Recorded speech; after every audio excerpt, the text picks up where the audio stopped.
I'm going to be reading more of Alan Watts' The Book.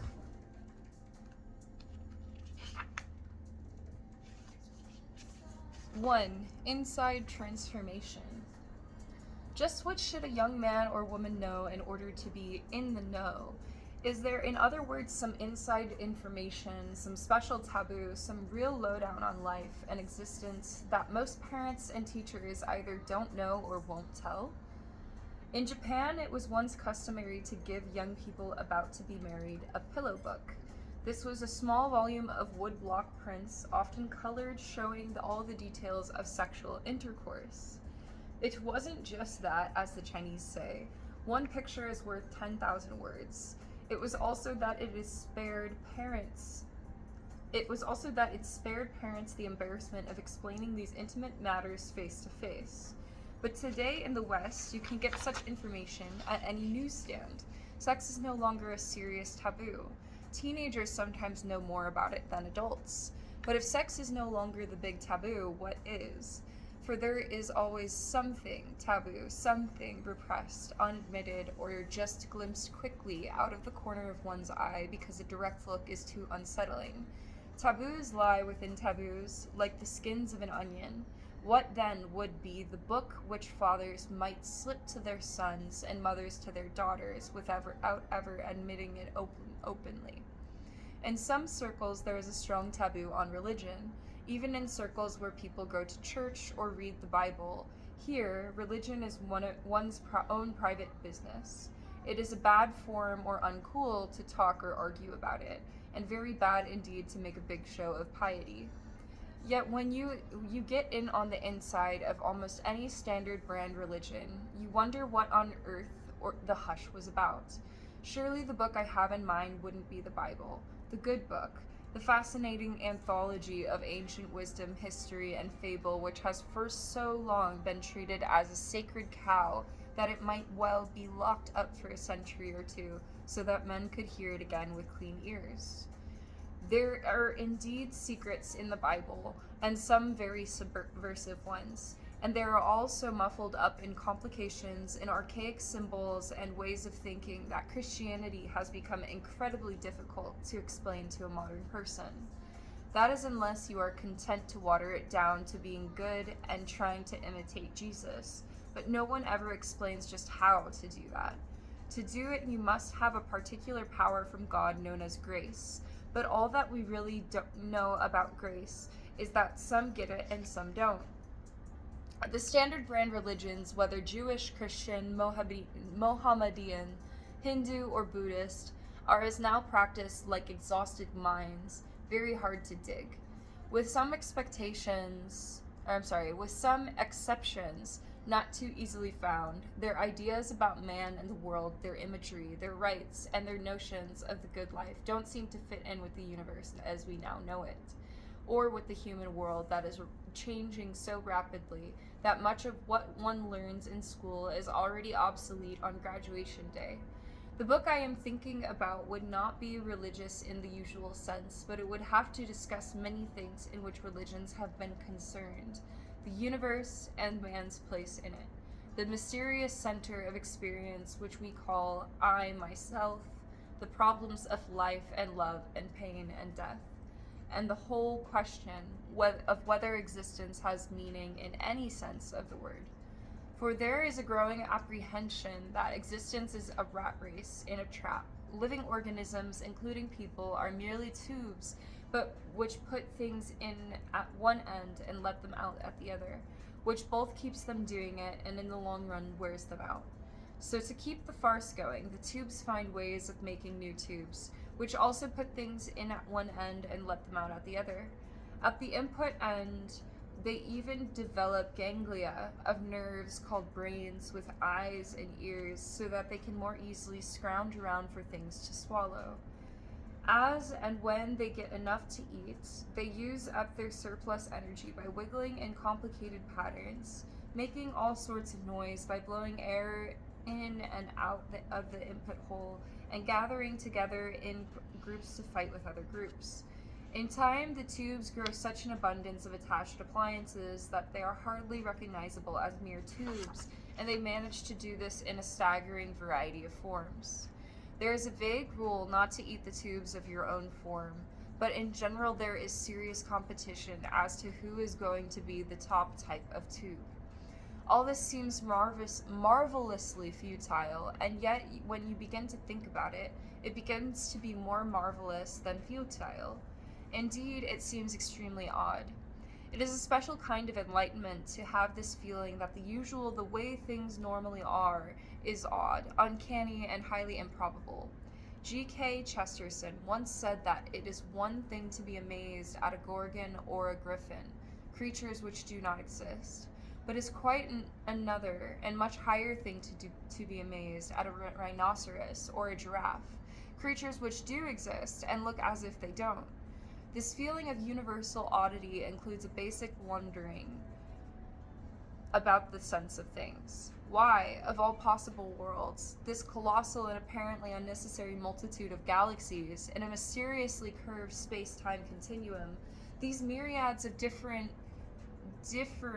tube species playing frantic games of one-upmanship, these numberless ways of doing it, from the elegant architecture of the snow crystal or the diatom to the startling magnificence of the lyrebird or the peacock. Ludwig Wittgenstein and other modern logical philosophers have tried to suppress this question by saying that it has no meaning and not to be asked. Most philosophical problems are to be solved by getting rid of them, by coming to the point where you see that such questions as, why this universe, are a kind of intellectual neuroses, a misuse of words, in that the question sounds sensible, but is actually as meaningless as asking, where is this universe, when the only things that are anywhere must be somewhere inside the universe. The task of philosophy is to cure people of such nonsense. Wittgenstein, as we shall see, had a point there. Nevertheless, wonder is not a disease. Wonder and its expression in poetry and the arts are among the most important things which seem to distinguish men from other animals, and intelligent and sensitive people from morons. Is there then some kind of a lowdown on this astounding scheme of things? Something that never really gets out through the usual channels for the answer? The historic religions and philosophies? There is. It has been said again and again, but in such a fashion that we today, in this particular civilization, do not hear it. We do not realize that it is utterly subversive, not so much in the political and moral sense, as in that it turns our ordinary view of things, our common sense, inside out and upside down. It may, of course, have political and moral consequences, but as yet we have no clear idea of what they may be.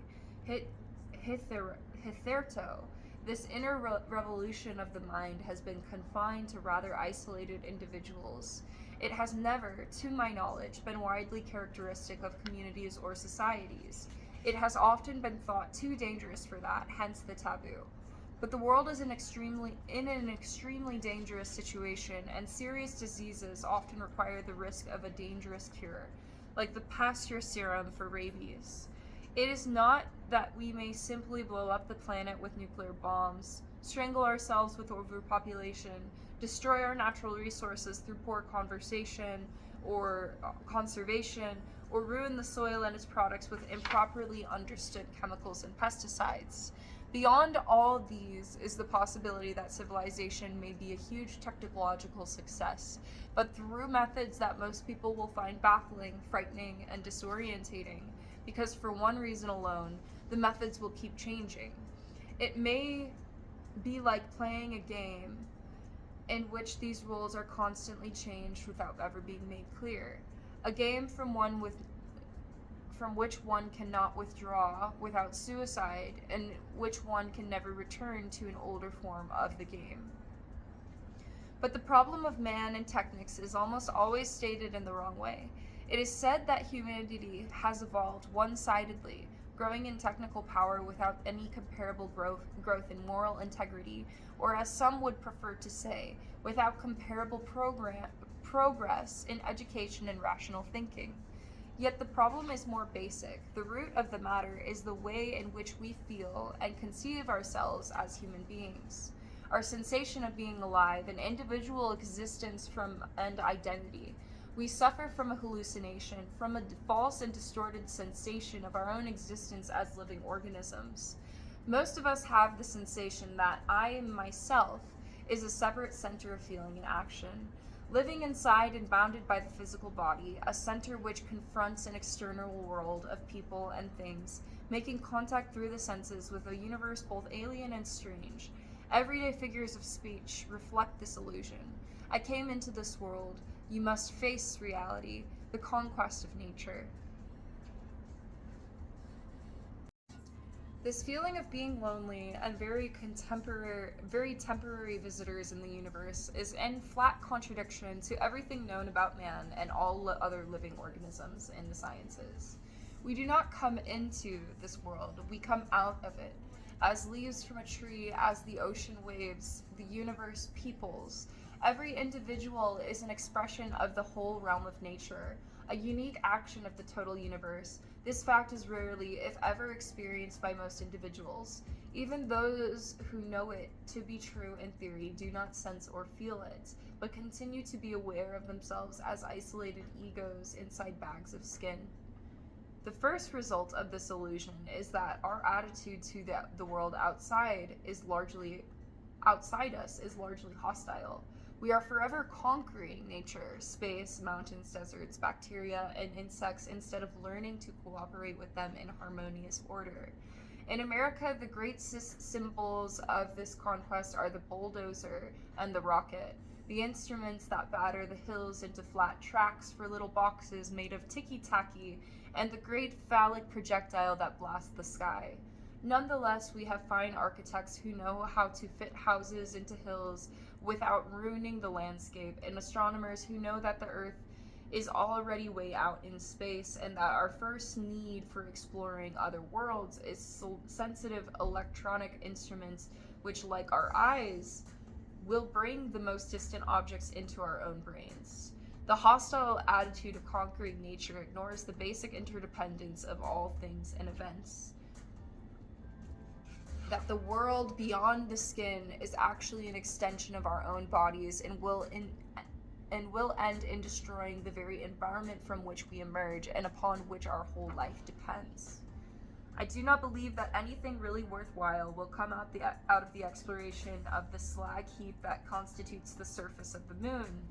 Nobody should imagine that the enormous financial budget of NASA implies that astronomy is now well supported. Fred Hoyle, Galaxies, Nuclei, and Quasars. Harper and Row, New York, 1965. The second result of feeling that we are separate minds in an alien and mostly stupid universe is that we have no common sense, no way of making sense of the world upon which we are agreed in common. It's just my opinion against yours, and therefore the most aggressive and violent and thus insensitive propagandist makes the decisions. A muddle of conflicting opinions united by force of propaganda is the worst possible source of control for a powerful technology. It might seem, then, that our need is for some genius to invent a new religion, a philosophy of life, and a view of the world. That is plausible and generally acceptable for the late 20th century, and which every individual can feel that the world as a whole and his own life in particular have meaning. This, as history has shown repeatedly, is not enough. Religions are divisive and quarrelsome. They're a form of one-upsmanship because they depend on separating the saved from the damned, the true believers from the heretics, the in-group from the out-group. Even religious liberals play the game of we're more tolerant than you. Furthermore, as systems of doctrine, symbolism, and behavior, religions harden into institutions that must command loyalty, be defended, and kept pure, and because all belief is fervor and hope, and thus a cover-up for doubt and uncertainty, religions must make converts. The more people who agree with us, the less nagging insecurity about our position. In the end, one is committed to being a Christian or a Buddhist, come what in the form uh, come what may in the form of new knowledge. New and indigestible ideas have to be wrangled into the religious tradition, however inconsistent with its original doctrines, so that the believer can still take his stand and assert, I am first and foremost a follower of Christ, Mohammed / Buddha, or whomever. Irrevocable commitment to any religion is not only intellectual suicide, it is a positive unfaith because it closes the mind to any new version of the world. Faith is, above all, openness, an act of trust in the unknown. An ardent Jehovah's Witness once tried to convince me that if there were a God of love, he would certainly provide mankind with a reliable and infallible textbook for the guidance of conduct.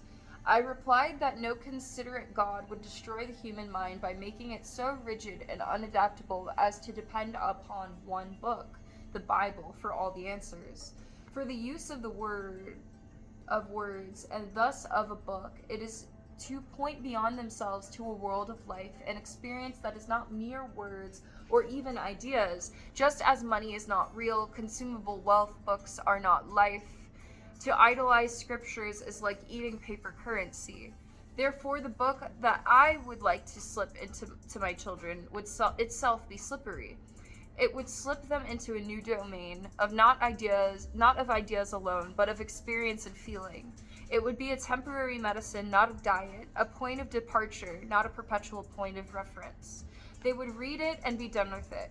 For if it were well and clearly written, they would not have to go back to it again and again for hidden meanings or clarification of obscure doctrines. We do not need a new religion or a new Bible. We need a new experience, a new feeling of what it is to be I. The lowdown, which is, of course, the secret and profound view on life, is that our normal sensation of self is a hoax, or at best a temporary role that we are playing or have been conned into playing with our own tacit consent, just as every hypnotized person is basically willing to be hypnotized. The most strongly enforced of all known taboos is the taboo against knowing who or what you really are behind the mask of your apparently separate, independent, and isolated ego. I'm not thinking of Freud's barbarous id or unconscious as the actual reality behind the facade of personality. Freud, as we shall see, was under the influence of a 19th century fashion called reductionism, a curious need to put down human culture and intelligence by calling it a fluky byproduct of blind and irrational forces. They worked very hard then to prove that grapes can grow on thorn bushes. As is so often the way, what we have suppressed and overlooked is something startlingly obvious. The difficulty is that it is so obvious and basic that one can hardly find the words for it. The Germans call it Hintergedanke, an apprehension lying tactically in the back of our minds, which we cannot easily admit, even to ourselves. The sensation of I, as a lonely and isolated center of being, is so powerful, commonsensical, and so fundamental to our modes of speech and thought, to our laws and social institutions, that we cannot experience selfhood except as something superficial in the scheme of the universe.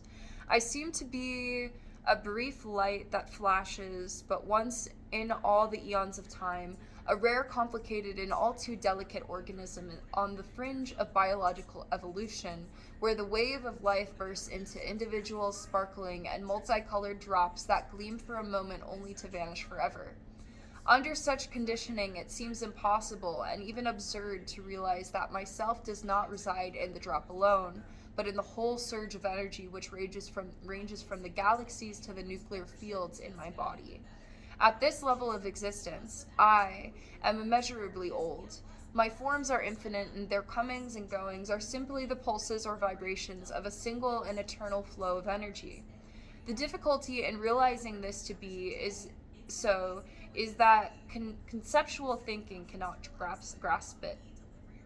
It is as if the eyes were trying to look at themselves directly, or as if one were trying to describe the color of a mirror in terms of colors reflected in the mirror. Just as a sight is something more than all things seen, the foundation or ground of our existence and our awareness cannot be understood in terms of things that are known. We are forced, therefore, to speak of it through myth, that is, through special metaphors, analogies, and images which say what it is like as distinct from what it is. At one extreme of its meaning, myth is fable, falsehood, or superstition, but at another, myth is a useful and fruitful image by which we make sense of life in somewhat the same way that we can explain electrical forces by comparing them with the behavior of water or air. Yet myth, in the second sense, is not to be taken literally, just as electricity is not to be confused with air or water. Thus, in using myth, one must take care not to confuse image with fact, which would be like climbing up the signpost instead of following the road.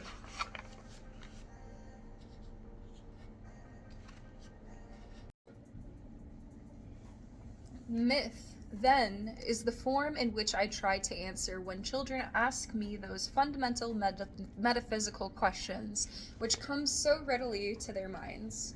Where did the world come from? Why did God make the world? Where was I before I was born? Where do people go when they die? Again and again, I have found that they seem to be satisfied with a simple and very ancient story, which goes something like this. There was never a time when the world began, because it goes round and around like a circle, and there is no place on a circle where it begins. Look at my watch, which tells the time. It goes round, and so the world repeats itself again and again. But just as the hour hand of the watch goes up to 12 and down to 6, so too there is day and night, waking and sleeping, living and dying, summer and winter. You can't have any one of these without the other, because you wouldn't be able to know what is black unless you had seen it side by side with white, or white unless side by side with black. In the same way, there are times when the world is and times when it isn't. For if the world went on and on without rest forever and ever, it would grow horribly tired of itself. It comes and goes. Now you see it, now you don't. Because it doesn't get tired of itself, it always comes back again after it disappears. It's like your breath. It goes in and out, in and out. And if you try to hold it in all the time, you feel terrible. It's also like the game of hide and seek, because it's always fun to find new ways of hiding and to seek for someone who doesn't always hide in the same place. God also likes to play hide and seek, but because there is nothing outside God, he has no one but himself to play with. But he gets over this difficulty by pretending that he is not himself. This is his way of hiding from himself. He pretends that he is you and I and all the people in the world, all the animals, all the plants, all the rocks, and all the stars. In this way, he has strange and wonderful adventures, some of which are terrible and frightening, but these are just like bad dreams. For when he wakes up, they will disappear.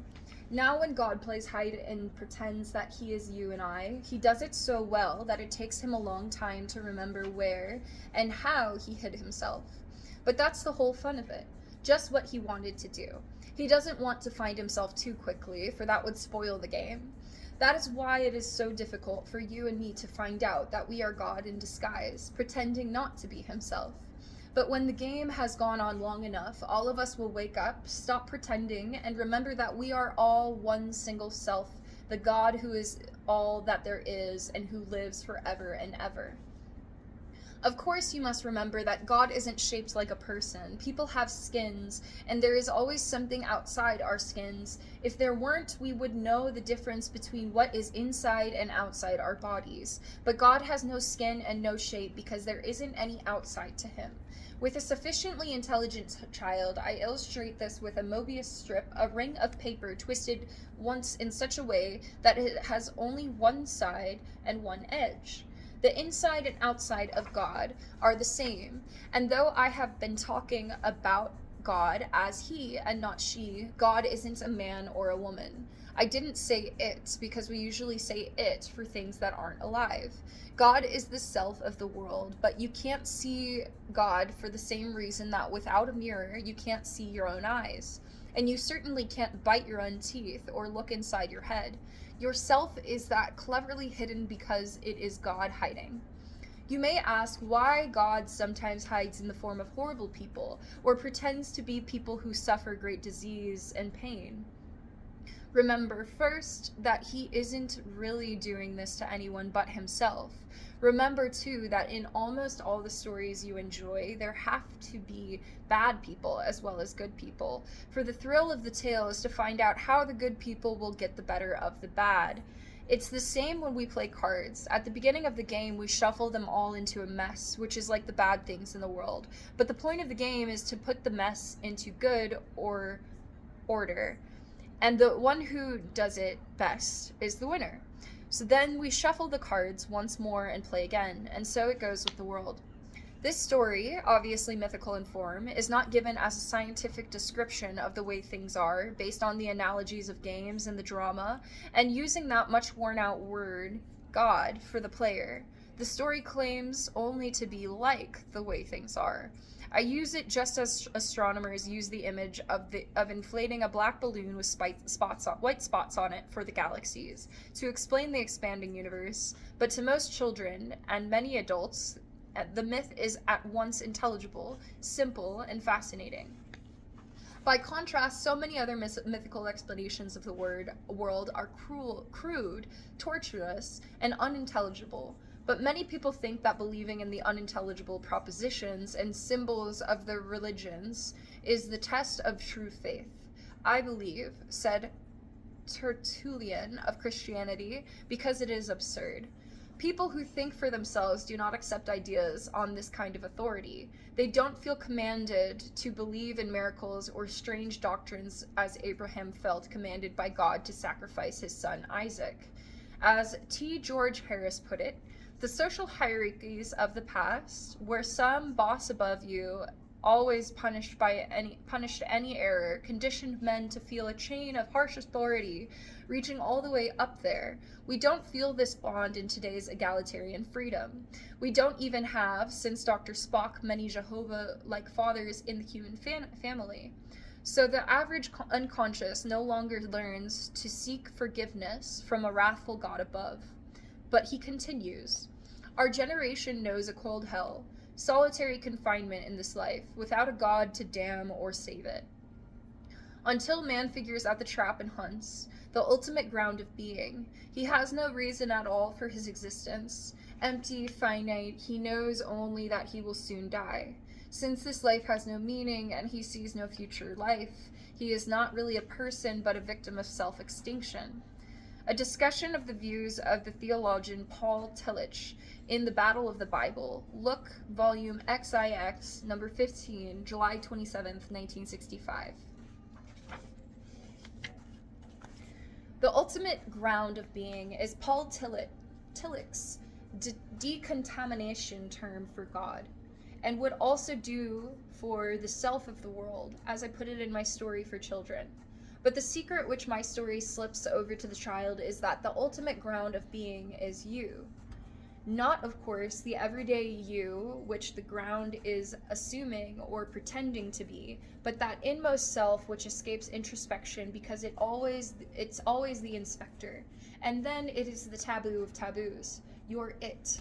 Yet in the culture, this is the touchstone of insanity, the blackest of blasphemies, the wildest of delusions. This, we believe, is the ultimate megalomania, an inflation of the ego to complete absurdity, for through we cultivate the ego with one hand, we knock it down with the other. From generation to generation, we kick the stuffing out of our children to teach them to know their place, to behave, think, and feel with proper modesty, as benefits one little ego among many. As my mother used to say, you're not the only pebble on the beach. Anyone in his right mind who believes that he is God should be crucified or burned at the stake.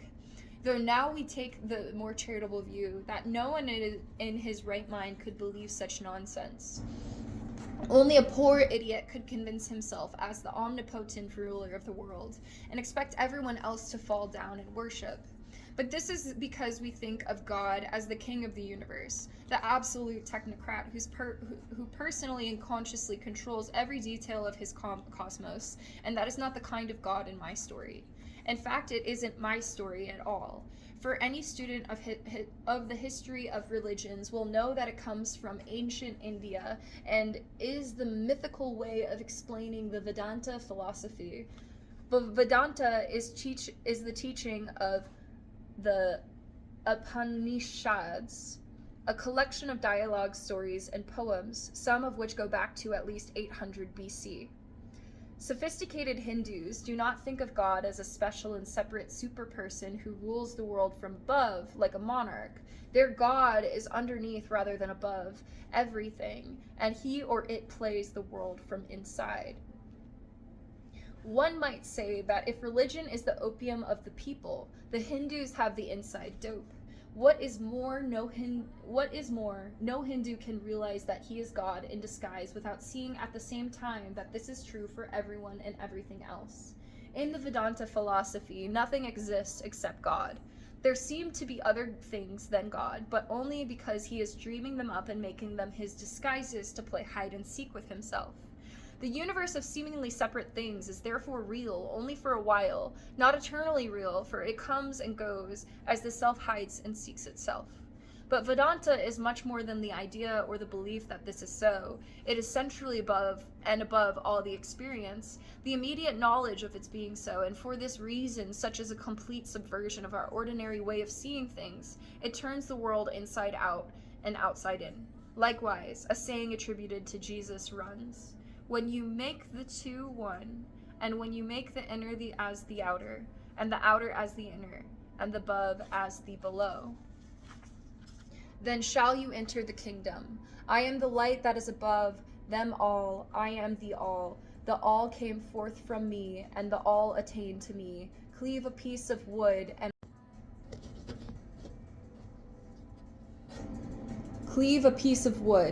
I am there. Lift up the stone, and you will find me there." Today, the Vedanta discipline comes down to us after centuries of involvement with all the forms, attitudes, and symbols of Hindu culture in its flowering and slow demise over nearly 2,800 years, sorely wounded by Islamic fanaticism and corrupted by British Puritanism. As often set forth, Vedanta rings no bell in the West and attracts mostly fastidiously spiritual and diaphanous kind of people for whom incarnation in a physical body is just too disgusting to be borne. But it is possible to state its essentials in a present-day idiom, and when this is done without exotic trappings, Sanskrit terminology, and excessive postures of spirituality, the message is not only clear to people with no special interest in Oriental religions, it is also the very jolt that we need to kick ourselves out of our isolated sensation of self. But this must not be confused with our usual ideas of the practice of unselfishness, which is the effort to identify with others and their needs while still under the strong illusion of being no more than a skin-contained ego. Such unselfishness is apt to be a highly refined egotism, comparable to the in-group, which plays the game of "we're more tolerant than you." The Vedanta was not originally moralistic. It did not urge people to ape the saints without sharing their real motivations, or to ape motivations without sharing the knowledge which sparks them. Gil-Alamont and others, The Gospel According to Thomas, Harper and Row, New York, 1959, page 17-18, a recently discovered Coptic manuscript, possibly translated from a Greek version as old as AD 140. The I and the me are obvious references to the disguised self. I said mostly because I am aware of some very special exceptions both here and in India. For this reason, the book I would pass to my children would contain no sermons, no shoulds, no oughts. Genuine love comes from knowledge, not from a sense of duty or guilt. How would you like to be an invalid mother with a daughter who can't marry because she feels she ought to look after you and therefore hates you. My wish would be able to tell, would be to tell not how things ought to be, but how they are, and how and why we ignore them as they are. You cannot teach an ego to be anything but egotistic, even though egos have the subtlest